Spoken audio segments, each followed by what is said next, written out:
الكريم وعلى آله وصحبه ومن تبعهم بإحسان إلى يوم الدين أما بعد. Jamaah Masjid Al-Husna yang dirahmati Allah Subhanahu wa taala.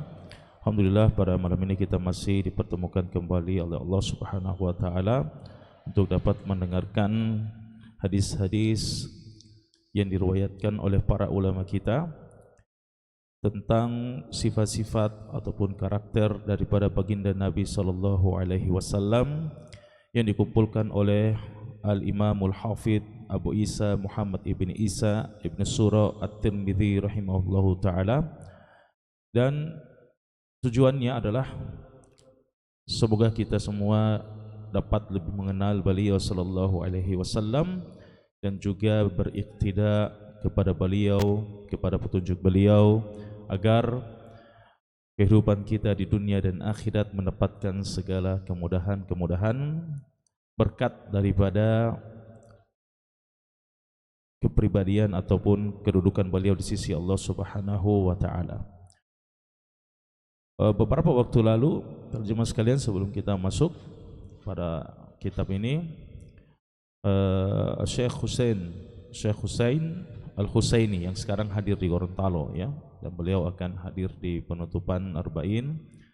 Beliau menyampaikan kepada kami mengapa pentingnya kita mencintai baginda Nabi sallallahu alaihi wasallam, ya. Pada saat itu atau beberapa hari lalu itu kami meminta secara pribadi untuk bisa membacakan kitab Bidayatul Hidayah, karya daripada Hujjatul Islam Muhammad bin Ahmad Al-Ghazali, kepada beliau, karena beliau memang spesialisasinya itu adalah dalam bidang tasawuf, ya. Dan juga beliau seorang munsyid, memiliki suara yang merdu, dan beliau mengatakan bahwasanya ketika semua manusia, ya, itu wajib, ya, harus bisa bagaimana mengenal Allah Subhanahu wa taala, sedangkan Allah Subhanahu wa taala menjadikan babul ma'rifah, ya, pintu untuk mengenal Allah Subhanahu wa taala itu adalah melalui baginda Nabi sallallahu alaihi wasallam, ya. Makanya agar mencapai pada tingkat ma'rifah setinggi-tingginya, mau tidak mau seorang muslim harus bisa mengenal baginda Nabi sallallahu alaihi wasallam, karena beliau adalah pintu hidayah, ya. Beliau adalah pintu hidayah yang Allah janjikan kepada umat-umat sebelumnya, dan Allah karuniakan kepada kita umat Islam sebagai rahmat bagi semesta alam, ya. Dengan mengenal beliau sallallahu alaihi wasallam, insyaallah akan menambah kecintaan kita kepada beliau, kepada keluarga beliau, kepada para mereka siapa saja, ya, yang mencintai mereka, sehingga kita akan dikumpulkan bersama dengan orang-orang yang kita cintai, ya. Makanya sangat disayangkan, ya, kajian-kajian tentang sirah beliau, ya, kepribadian beliau ini sangat kurang, ya. Padahal di bulan-bulan Maulid seperti ini harusnya kajian yang digalakkan adalah, atau tema-tema yang diangkat adalah bukan cuma sekedar kelahiran saja, akan tetapi memperkenalkan sosok yang agung ini kepada umatnya, agar kita dengannya mendapatkan keberkahan dan kebaikan di dunia dan akhirat. Para jemaah sekalian yang dirahmati Allah Subhanahu wa taala, kita sekarang sudah sampai, kemarin kita sudah membahas tentang cincin yang digunakan oleh baginda Nabi sallallahu alaihi wasallam, dan bahwasanya berdasarkan riwayat-riwayat yang ada, cincin beliau itu ada dua, ya. Ada yang memiliki akik, ya, mata cincin, dan cincin beliau ini, mata cincinnya ini berasal dari Habasyah, ya. Kemudian di situ terukir Muhammad Rasulullah, ya, dan ada juga cincin yang tanpa akik, ya. Untuk menggabungkan riwayat-riwayat yang ada, maka para ulama kita mengatakan ini kemungkinannya adalah beliau memiliki dua cincin, ya. Kemudian kenapa ulama kita memkompromikan riwayat? Karena memang ada dalam ilmu usul fikih itu kaidah, ya, ada kaidah bagaimana kita memperlakukan, menyikapi hadis-hadis yang tampaknya bertentangan, ya, Ini kaidahnya itu berbunyi la yusaru ila tarjih ma imkanil jam'i. Kita tidak bisa mentarjih salah satu dalil atas dalil yang lainnya selama masih memungkinkan untuk dikompromikan. Karena kalau kita sudah mentarjih sebuah dalil, sebuah hadis, konsekuensinya adalah kita tidak boleh mengamalkan hadis yang satunya. Ya, kalau kita sudah unggulkan hadis pertama, maka mau tidak mau konsekuensinya adalah membuang hadis yang kedua. Nah, kalau kita sudah melakukan hal demikian, maka berarti kita sudah membuang salah satu daripada sunnah-sunnah Nabi SAW. Makanya sebelum kita mentarjih amaliyah atau yang dilakukan oleh para ulama kita adalah mengkompromikan hadis-hadis tersebut. Ya, begitu pula pada bab yang akan kita bahas ini akan ada perlakuan terhadap hadis-hadis yang zahirnya itu bertentangan. Ya, baik, kita langsung masuk saja ke dalam kitab ini.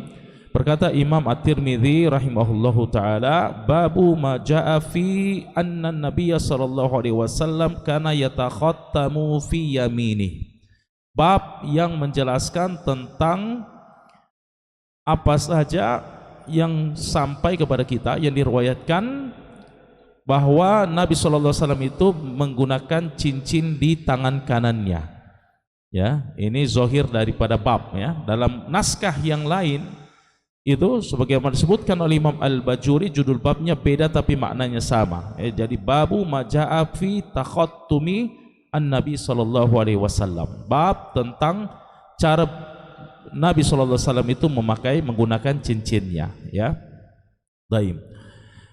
Qala haddatsana Muhammad bin Sal bin Askarin al-Baghdadi wa Abdullah bin Abdurrahman. Qala akhbarana Yahya ibnu Hasan, menceritakan kepada kami Muhammad bin Sal bin Askar al-Baghdadi dan juga Abdullah bin Abdurrahman. Ini sudah sering kita ulangi. Abdullah bin Abdurrahman, beliau adalah penulis kitab Sunan Ad-Darimi yang terkenal, ya. Mereka berdua mengatakan akhbarana, menceritakan kepada kami Yahya bin Hasan.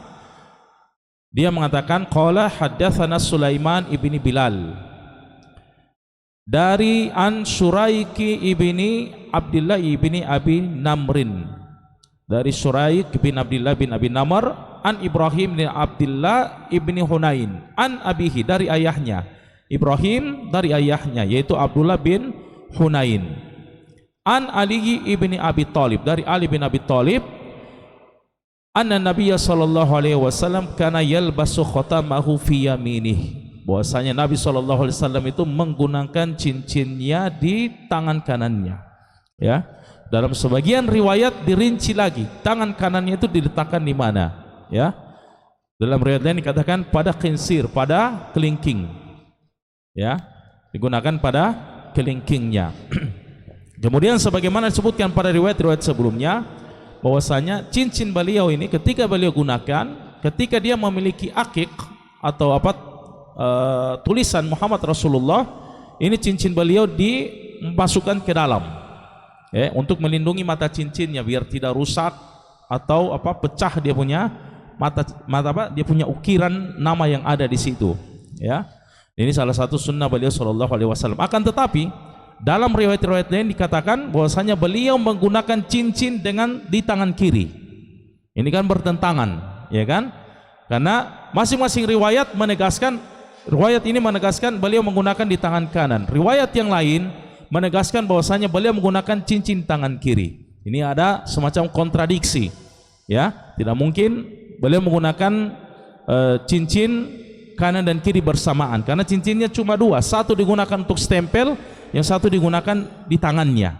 Maka para ulama kita, sebagaimana kita isyaratkan sebelumnya dalam kaidah tarjih, bahwasanya la yusaru ila tarjih ma'imkanil jam'i, tidak kita tarjih selama dia masih bisa dikompromikan. Makanya para ulama kita mengambil jalan tengah. Mereka mengatakan hadis yang mengatakan beliau menggunakan cincin di tangan kiri, ini bisa jadi ketika beliau menggunakan di tangan kiri, dilihat oleh sahabat yang lain, kemudian beliau mencabutnya, kemudian memindahkannya ke tangan yang kanan. Jadi kemudian dilihat oleh sahabat yang lainnya, sehingganya masing-masing sahabat meriwayatkan berdasarkan apa yang mereka lihat pada saat itu, ya. Dan menggunakan cincin ini salah satu cara kita untuk memuliakan tangan kita. Jadi kita kan kalau memuliakan sesuatu pada diri kita itu, misalnya pakai sepatu, tidak mungkin hanya karena kanan lebih afdol, lebih utama daripada kiri, kita hanya menggunakan sepatu kanan. Ya, pasti pakai dua-dua. Begitu pula sendal. Ya, begitu pula dalam permasalahan bagaimana cara kita memuliakan tangan kita. Jadi memang memuliakan tangan kanan ini lebih afdol, akan tetapi tidak menghalangi kita pula untuk memuliakan tangan kiri dengan menggunakan cincin di situ. Ya, jadi ini dia riwayat-riwayat kompromi yang ada. Baik, kemudian kompromi yang berikutnya disebutkan oleh para ulama bahwasanya bisa jadi beliau terkadang menggunakan cincin di tangan kanan, kadang juga menggunakan cincin di tangan kiri. Hanya saja yang paling banyak beliau gunakan adalah di tangan kiri. Di tangan kanan. Ya, nanti akan datang riwayat sebagian ulama para salaf, sebagian sahabat menggunakan cincin di tangan kiri. Menunjukkan keduanya ini boleh. Makanya Imam Al-Bajuri dalam kitab beliau, dalam syarah beliau terhadap Syama'il Muhammadiyah ini, beliau katakan bahwasanya keduanya ini bisa diamalkan. Menggunakan cincin di tangan kanan boleh, menggunakan cincin di tangan kiri boleh. Akan tetapi yang paling afdol dari keduanya adalah cincin tangan kanan, ya. Akan tetapi ini pendapat dari para mazhab Syafi'iyah, ya, Syafi'iyah dan jumhur, ya. Akan tetapi pendapat ini afdoliyah, keutamaan tangan kanan ini diselisihi oleh Imam Malik. Ya, Imam Malik bin Anas, muassis atau pendiri daripada mazhab Malikiyah, beliau berpendapat bahwasanya yang lebih afdol adalah menggunakan cincin di sebelah kiri. Ya, ini bukan soal bukan permasalahan tayamun dan seterusnya, ya. Bahwasanya Nabi itu lebih suka kanan daripada kiri, dalam bab ini dikhususkan oleh Imam Malik. Kenapa? Karena tangan kanan kita ini kan yang paling banyak berinteraksi dengan manusia, ya kan? Kalau mau jabat tangan dengan tangan kanan, makan tangan kanan, segala sesuatu dengan tangan kanan. Dikhawatirkan karena dia berada di tangan kanan dan banyak interaksi, dikhawatirkan ada riya di situ, ada khuyala, unsur-unsur kesombongan. Ya, kita sering lihat ya di televisi, ada pengacara terkenal kalau ngomong itu pasti dapat cincin dia taruh begini, tangan kanan lagi, iya kan? Tidak tahu kenapa. Ini ada khuyala, ya. Makanya Imam Malik mengatakan lebih afdol menurut beliau dan mazhab Imam Malik bahwasanya meletakkan cincin itu di tangan kiri, karena ini jarang kita gunakan. Kalau di Indonesia, kalau di Gorontalo misalnya bayar transaksi, ya kan, jual beli, baru kita kasih dengan tangan kiri, kita selalu sorry, maaf, cuma dengan tangan kiri.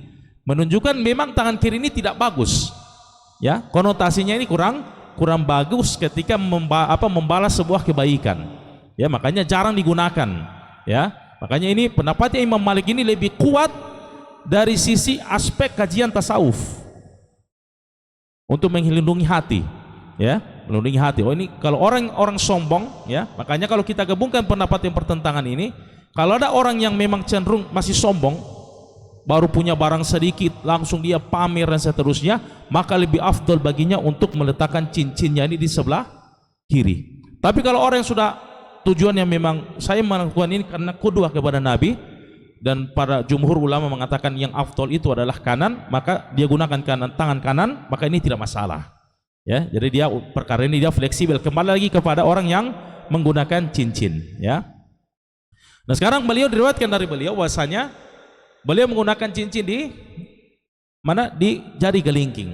Dalam riwayat lain dikatakan para ulama kita juga mengatakan menggunakan juga di jari manis, ya. Makanya Imam Ahmad bin Hambal beliau memakruhkan menggunakan cincin pada dua jari ini, jari tengah dan jari telunjuk, ya, karena dia lebih tampak lagi di depan.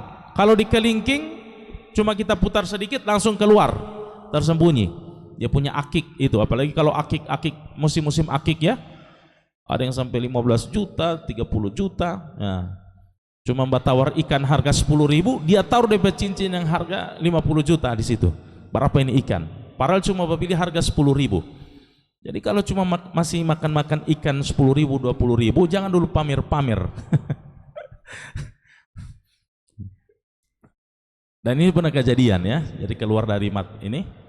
Jadi ada di pasar itu memang orang yang kaya dengan jualan ikan, ya. Dan ini kenyataan karena saya lihat sendiri, ya.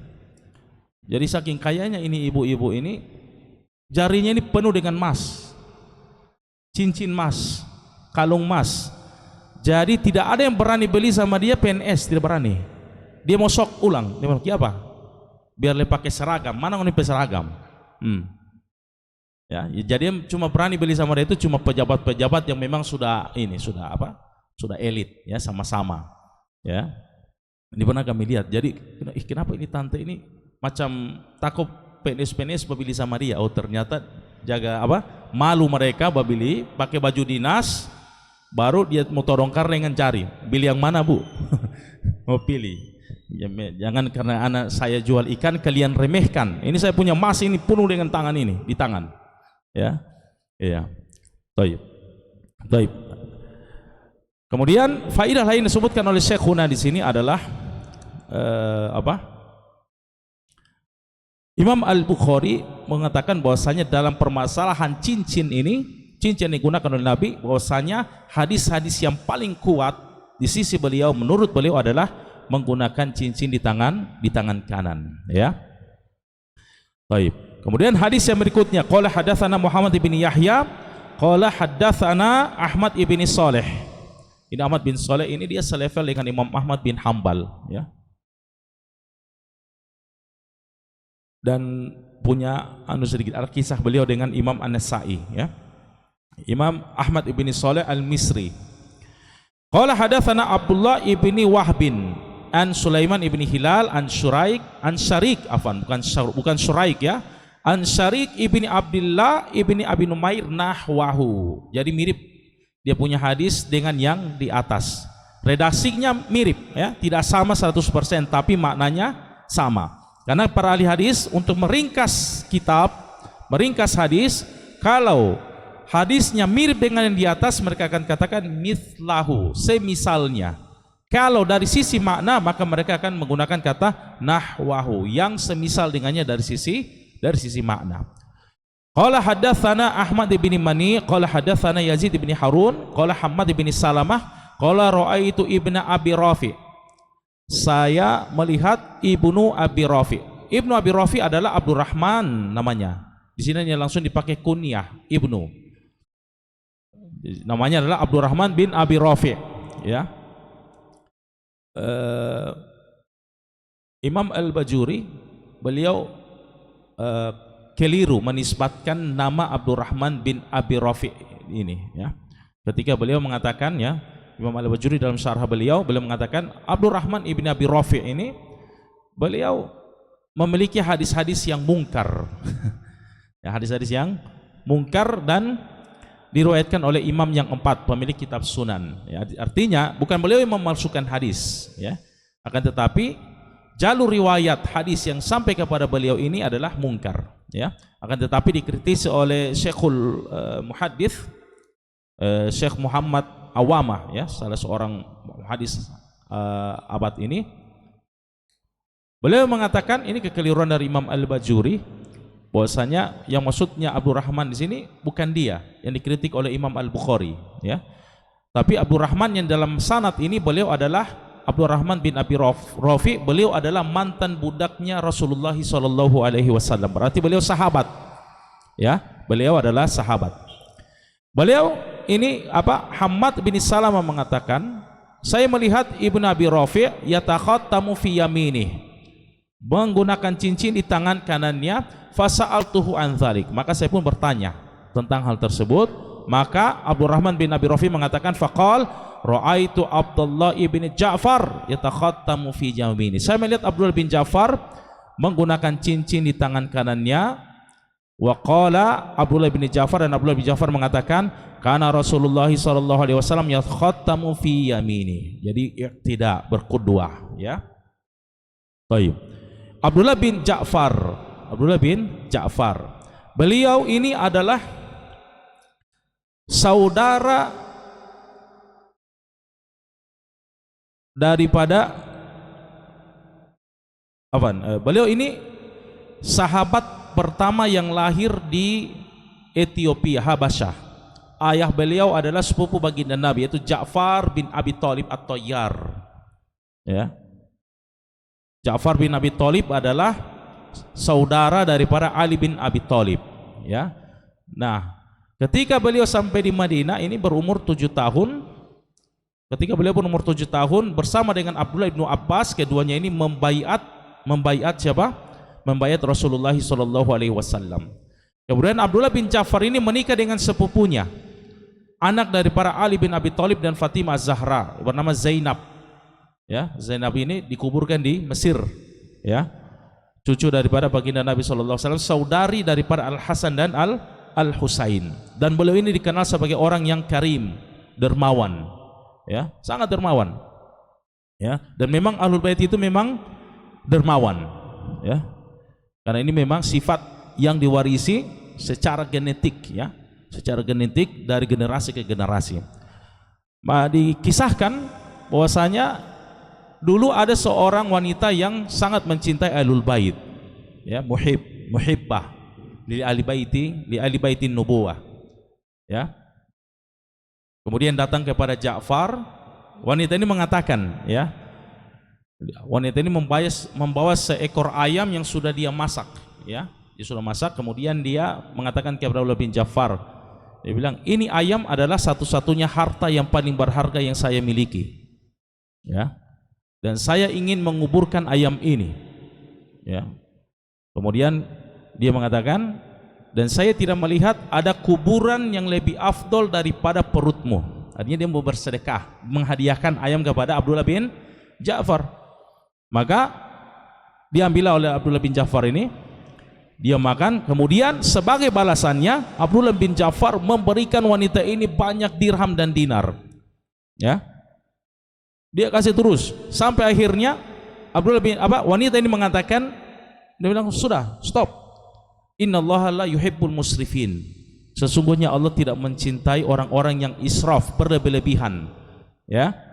Sehingga akhirnya Abdullah bin Ja'far ini pun menghentikan pemberiannya. Ini karom, sifat karom yang diwarisi oleh para ahlu baiti Rasulullah sallallahu alaihi wasallam. Padahal kata para ulama kita, la khaira fi israf wa la israfa fil khair. Tidak ada kebaikan dalam berlebihan. Tapi kalau berlebihan dalam kebaikan, la israfa fil khair. Kalau dia selama kebaikan, bersedekah dan seterusnya, maka berlebihan dalam masalah ini dia tidak masalah, tidak dianggap sebagai sebuah israf, ya. Dan beliau ini meninggal di kota Madinah, dan beliau ini Abdullah bin Ja'far adalah orang terakhir dari kalangan ahlu bait yang melihat jenazahnya Rasulullah SAW. Ya, orang terakhir yang melihat jenazahnya baginda Nabi SAW. Baik, kemudian hadis yang berikutnya, qala haddatsana Yahya ibnu Musa, qala haddatsana Abdullah ibnu Numair.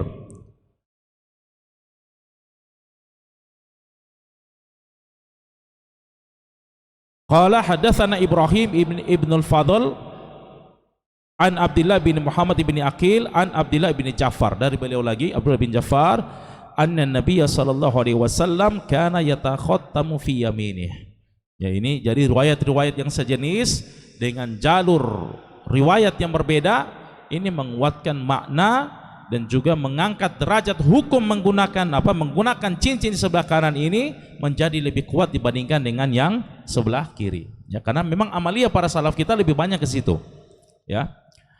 Kemudian hadis yang ke-99, qala hadatsana Abdul Khattab Ziyad ibnu Yahya, qala hadatsana Abdullah bin Maimun an Ja'far ibni Muhammad. Ja'far ibn Muhammad adalah Ja'far As-Shadiq. Ya, Imam Al-Sunnah wal Jamaah, sebenarnya Imam Al-Sunnah wal Jamaah, tapi diklaim oleh Syiah sebagai salah satu imam mereka, ya. Dijuluki As-Shadiq karena beliau orang yang paling jujur, menghiasi dirinya dengan sifat sidik. Ya, tidak pernah berdusta, hatta bercanda. Ya, semua dikatakan itu pasti benar. Ja'far bin Shadiq, dan dipuji oleh Imam Abu Hanifah. Ya, karena kecerdasan beliau, dan beliau ini pemilik mazhab juga. Ya, makanya terkenal dengan mazhab Ja'fariyah yang dianut oleh Syiah. Akan tetapi mazhab Ja'fariyah ini dia mengalami banyak perubahan, terputusnya sanad sehingganya penisbatan pendapat terhadap Imam Ja'far Shadiq ini diragukan. Ya. Kemudian beliau mengatakan an abihi dari Muhammad. Ayah daripada Imam Ja'far Shadiq adalah Muhammad Al-Baqir. Ya, Muhammad Al-Baqir. Muhammad Al-Baqir ayahnya Ali Zainal Abidin bin Ali bin Abi Thalib, ya, radhiyallahu taala anhum. An Jabir ibni Abdullah, dari Jabir bin Abdullah, anna Nabiyya sallallahu alaihi wasallam kana yatakhattamu fi yaminih. Ini lagi dari sahabat yang Jabir bin Abdullah menguatkan makna hadis bahwasanya Nabi SAW menggunakan cincin di tangan kanannya, dan ini pendapat yang dipilih oleh Imam At-Tirmizi sesuai dengan judul babnya, ya. Qala hadatsana Muhammad bin Humaid Ar-Razi qala hadatsana Hajarir an Muhammad bin Ishaq an Salti bin Abdullah qala kana Ibnu Abbasin yatakhattamu fi yamini wala ikhaluhu illa qala kana Rasulullah sallallahu alaihi wasallam yatakhattamu fi yamini. Sekarang lagi dari riwayat daripada Abdullah Ibnu Abbas, ya, beliau menggunakan cincin di tangan kanannya. Wala ikhaluhu, ini bahasa Arab, dia fi'il sebenarnya. Ikhaluhu asalnya sesuai kias analogi sorof harusnya akholu dari akhwat kana, ya, kana dan akhwatnya khola akholu harus dibaca akholu, tetapi yang masyhur dibaca oleh orang Arab adalah ikholu, hanya satu fi'il ini, ya, menyelisihi kias sorfi. Artinya ikholuhu adhunnu, ya. Dan saya tidak menyangka beliau, ya, kata siapa? Salt ibn Abdillah ini, saya tidak menyangka kecuali beliau mengatakan terkait hal tersebut bahwasanya Nabi SAW itu menggunakan cincin di tangan kanannya, ya. Baik, qala hadatsana Muhammad bin Abi Umar, qala hadatsana Sufyan. Sufyan di sini adalah Ibnu Uyainah, ya. Qala an Ayyub ibn Musa an Nafi an Ibni Umar radhiyallahu taala anhuma anna Nabiya sallallahu alaihi wasallam ittakhadha khataman min fiddah. Bahwasanya Nabi membuat cincin dari perak, ya. Dan sebagaimana kita sudah jelaskan bahwasanya penggunaan cincin dari emas ijma keharamannya bagi laki-laki, ya, ijma keharamannya buat laki-laki, dan ijma ini dinukil oleh Imam An-Nawawi rahimahullah. Wa ja'ala fassahu mimma yali kaffahu, ini dia, dan beliau menjadikan fas akiknya itu di bawah dekat dengan dia punya kaf, ini bagian dalam tangannya disembunyikan, ya. Wa naqasha fihi Muhammadun Rasulullah, kemudian diukir di situ Muhammadun Rasulullah. Wa naha an yanqusha ahadun alaihi wa huwa alladhi saqata min mu'aikibin fi bi'ri aris, dan beliau melarang para sahabat untuk membuat ukiran yang sama pada akiknya, ya. Dan cincin inilah yang jatuh di sumur Aris oleh sahabat yang mulia Mu'aikib, ya. Jadi Mu'aikib ini beliau sahabat, beliau berhijrah ke Habasyah, artinya sudah beriman sejak fase Makkah, ya. Kemudian Mu'aikib ini dia memiliki tugas, beliau menyimpan cincinnya Nabi SAW. Kemudian ketika Abu Bakar menjadi khalifah, nanti dibutuhkan untuk stempel, dibawa lagi. Begitu pula zamannya Umar, begitu pula zamannya Utsman, hingga akhirnya ketika cincin ini dipinjam, kemudian dibersihkan, kemudian jatuh di di sumur Aris, ya. Aris ini orang Yahudi, ya, orang Yahudi. Dan cincin Nabi sebagai yang sudah jelaskan pada pertemuan sebelumnya sering digunakan untuk berobat, ya, dan juga tabarruk. Jadi kalau ada orang sakit dipinjam lagi cincin, ditaruh di gelas, kemudian diminum airnya, ya, dan sembuh alhamdulillah dengan keberkahan daripada Nabi SAW. Nah, di sini ada faedah para jemaah sekalian. Sebagaimana kita jelaskan bahwasanya susunan daripada cincin ini kan Allah, Rasul dan Muhammad di bawah. Ini kata Syekhuna Sahibul Kitab, beliau katakan bahwasanya beliau pertama memerintahkan untuk menulis nama Muhammad di situ sebagai identitas cincin ini milik beliau, ya. Kemudian beliau melihat bahwasanya ada yang lebih afdal daripada Muhammad itu, ya.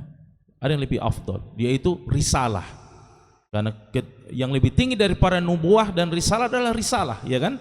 Maka risalah pun diletakkan di atas nama beliau sallallahu alaihi wasallam. Kemudian beliau melihat bahwasanya risalah ini ada yang lebih tinggi daripada risalah, yaitu Allah Subhanahu wa taala. Makanya kenapa susunannya dari bawah? Itu adalah melihat dari sisi apa? Keagungan daripada setiap tingkatan atau nama yang terukir di situ, ya. Sallallahu alaihi wasallam. Baik. Kemudian hadis yang berikutnya, qala hadatsana Qutaibah bin Sa'id qala hadatsana Hatim bin Ismail an Ja'far ibni Muhammad. Ini Ja'far bin Muhammad yang tadi, ya, Ja'far As-Shadiq bin Muhammad Al-Bagir, ya. Disebut Al-Bagir, Bagir itu dari kata baqara, ya, yaitu orang yang bisa membelah ilmu. Ya, artinya ilmunya ini lebih detail pemahamannya dibandingkan dengan orang-orang yang lain. Baqarah, ya. Makanya sapi disebut dengan baqarah, ya kan? Baqarah. Karena memang sering dibelah. Jadi binatang sembelihan, makanya dibakar, ya. Bakar artinya syak, membelah. Dari ayahnya an abihi qala kana al-Hasan wal Husaini yatakhattamani fi yasarihima. Ini dia. Al-Hasan dan Al-Husain, mereka berdua menggunakan cincin di tangan kiri. Kita ketahui Al-Hasan siapa, Al-Husain siapa, ya. Para ulama kita ketika mengomentari hadis ini, mereka mengatakan hadis ini hadis mursal. Hadis mursal. Kenapa? Karena Imam Muhammad Al-Bagir belum pernah bertemu dengan Al-Hasan, ya, belum pernah bertemu dengan Al-Hasan. Makanya ketika beliau mengabarkan tentang Al-Hasan secara langsung, menunjukkan ada perawi antara beliau dengan Al-Hasan yang tidak disebutkan, karena beliau tidak bertemu, ya, tidak bertemu, tidak pernah melihat Al-Hasan bahkan, ya. Kemudian adapun Al-Husain beliau dapati. Jadi kalau dari penisbatan hadis ini kepada Al-Hasan, hadisnya mursal, akan tetapi hadisnya bersambung ketika dilihat dari sisi Al-Husain, karena ini kakeknya secara langsung, ya. Meskipun Muhammad Al-Bagir ini beliau juga keturunan daripada Al-Hasan dan Al-Husain, ya. Jadi Muhammad Al-Bagir ibunya ini Zainal Abidin, ibunya adalah dari jalur Husain, dan ibunya dari jalur Al-Hasan, anak daripada Al-Hasan, Ummu Abdillah Ibnul Hasan. Ini orang tua daripada Ali Zainal Abidin. Baik. Nah, hadis ini para jemaah sekalian menunjukkan bahwasanya ada sebagian sahabat, ya, bahkan dari rumahnya keturunan daripada baginda Nabi yang menggunakan cincin di sebelah kiri. Dan kita ketahui para sahabat itu tidak mungkin melakukan perbuatan-perbuatan yang menyelisihi sunnah, ya. Entah mereka melihat Nabi SAW menggunakan itu, melakukan hal tersebut, atau perbuatan mereka ini berdasarkan kesesuaian dengan sunnah Nabi SAW, meskipun Nabi SAW tidak melakukannya, ya. Artinya dilihat dari sisi ijtihad, ya. Ya. Jadi ini salah satu dalil bahwasanya boleh menggunakan cincin di sebelah kiri. Jadi jangan melihat orang pakai cincin, ini menyelisih sunnah dan seterusnya. Tidak. Riwayat, bahkan Imam Bukhari bahkan menegaskan, ya, bahwasanya riwayat tentang menggunakan cincin sebelah kiri itu hadisnya sahih juga. Hadisnya sahih. Hanya saja memang seperti itu, ya. Dilihat dari sisi afdoliyah, banyak ulama yang merujihkan penggunaan cincin di sebelah kanan.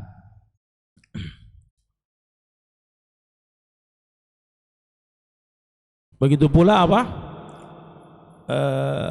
sahabat yang mulia Anas bin Malik, khadim daripada Rasulullah sallallahu alaihi wasallam, beliau juga menggunakan cincin di sebelah kiri, ya.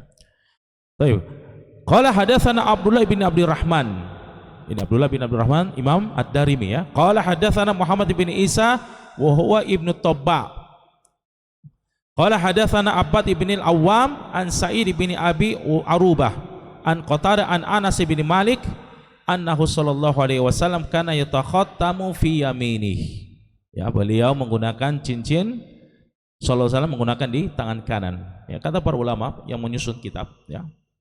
Mereka katakan harusnya athar, ini kan hadis Hasan Husain ini bukan hadis, karena dinisbatkan kepada sahabat. Harusnya diakhirkan, ya.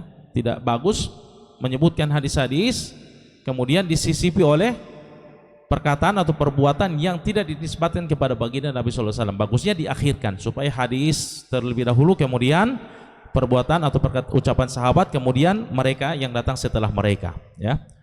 Baik, hadis ini juga menguatkan makna hadis-hadis yang sebelumnya. Qala hadatsana Muhammad bin Ubaidillah al-Muharibi qala hadatsana Abdul Aziz bin Abi Hazim an Musa bin Uqbah an Nafi'in an Ibnu Umar radhiyallahu taala anhuma qala ittakhadha Rasulullah sallallahu alaihi wasallam khataman min dhahab. Ini muskil.